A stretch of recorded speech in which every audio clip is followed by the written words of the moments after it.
Hi and welcome to another gaming video, and in today's video I want to talk about I want to actually make a big bold statement that the PlayStation Vita is the greatest games console ever.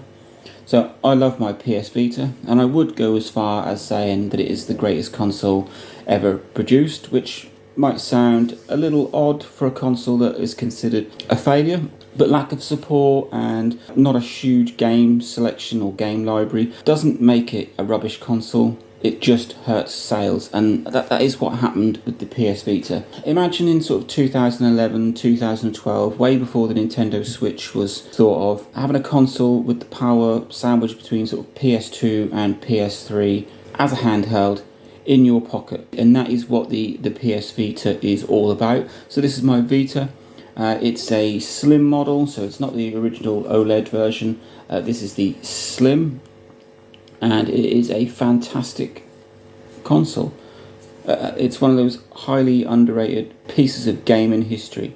The PSP was a good console in terms of sales. It was the only thing that's ever come close to knocking Nintendo, but I just didn't really get on with the PSP. But imagine having that home console power in your pocket, and that is what the PS Vita is.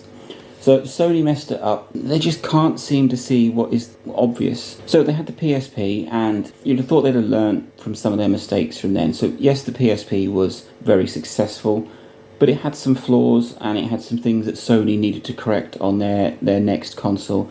And the Vita is the successor to the PSP, and it came out with a very high initial price, very pricey memory cards, and a bit of lack of gaming support. And all of those things combined, plus the fact that we were sort of moving into mobile gaming era, is what hit the Vita hard. So the lack of gaming support, I don't know why developers just didn't get behind the Vita, especially given the success of the PSP.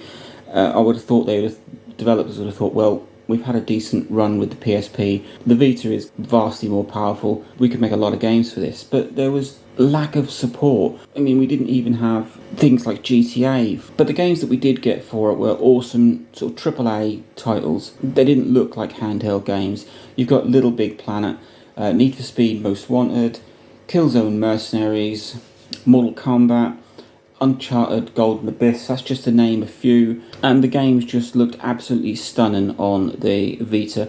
The 960 HD screen on a Vita is just absolutely superb. It's not been bettered until we had the Switch come out, and that's six years after the Vita. If we compare the Vita to the Nintendo's offerings, the 3DS was the competitor, the same sort of gen as the Vita. It had mediocre hardware, it had cut down titles. The Vita really is an absolute beast, at least hardware wise, compared to the 3DS, and even software wise.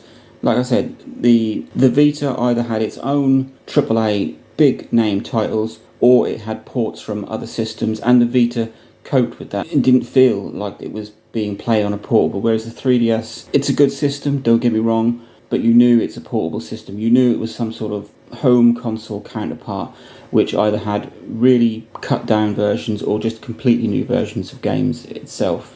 Even now in the Switch era, the Vita can hold its own. It's got Call of Duty titles, it's got Resistance titles, something that we've not seen outside of Sony. Burning Skies is for the Vita, it's Resistance Retribution on the PSP. So Resistance Burning Skies is the last entry in the Resistance franchise. Absolutely fantastic Sony. I think the first Resistance was a launch title for the PS3. We had 3 superb titles on there. Bit of a naff version on the PSP, but Resistance Burning Skies on the Vita is an absolutely A-class first-person shooter. And then you've obviously got the fact that if you put custom firmware on your Vita, it really opens up that Vita hardware, and it makes it just an absolute beast of a console. You can run all sorts of emulators on it. You can then play even PSP games on the Vita, and it's the custom firmware takes the Vita where Sony left it, dropped it, kicked it to the curb, and opens it up with far more potential. So like I said, you can play PSP games and PS1 games, and it really is a fantastic portable emulation machine. So you can play NES, SNES, Mega Drive. I think you can even get some N64 games to run on it. I play Game Boy games on my Vita. I know that's a little bit overkill, but I love the way that the controls are on the Vita, and the screen for playing Game Boy games is fantastic. And I like that sort of, the controls flank the screen. I like that layout. So yes, I'm still going to stick by and say that the Vita is the most amazing console. I was probably just trying to get some kind of clickbait intro to this to say that it's the greatest console ever, because there's more to raw power and a few good games that makes something the greatest console ever. You do have to take into account that it didn't have the biggest games selection, that it didn't have the greatest sales to call it the greatest games console, but it's way up there. It's easily in my top 5 consoles of all time. I absolutely love mine. It's my go-to console. I've got lots of other consoles sitting there, and the Vita is my go-to console for gaming, because I love the fact that it's not Nintendo. It doesn't come across as that sort of cutesy DS, 3DS kind of console. Sony went in hard. They wanted a home console. They wanted to extend their big name brand, their sort of adult orientated PlayStation brand, and put it into a portable. They did that with the PSP, and then they expanded that with the Vita with its absolutely insane hardware. And some of the games that came for the Vita were big titles, big name titles, big home adult games that you could play for hours on end and really get into. So the PS Vita, okay, so it's not the greatest of consoles of all time, because like I say, you've got to take lots of things into account for that. But the Vita is absolutely phenomenal. If you've not got one, you really should give it a go. They're very high priced.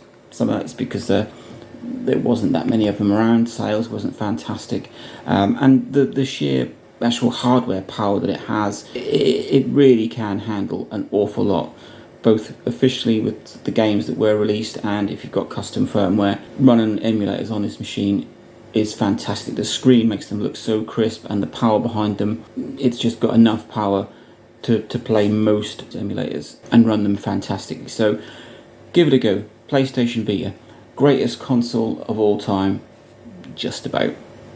Link, like, subscribe, enjoy.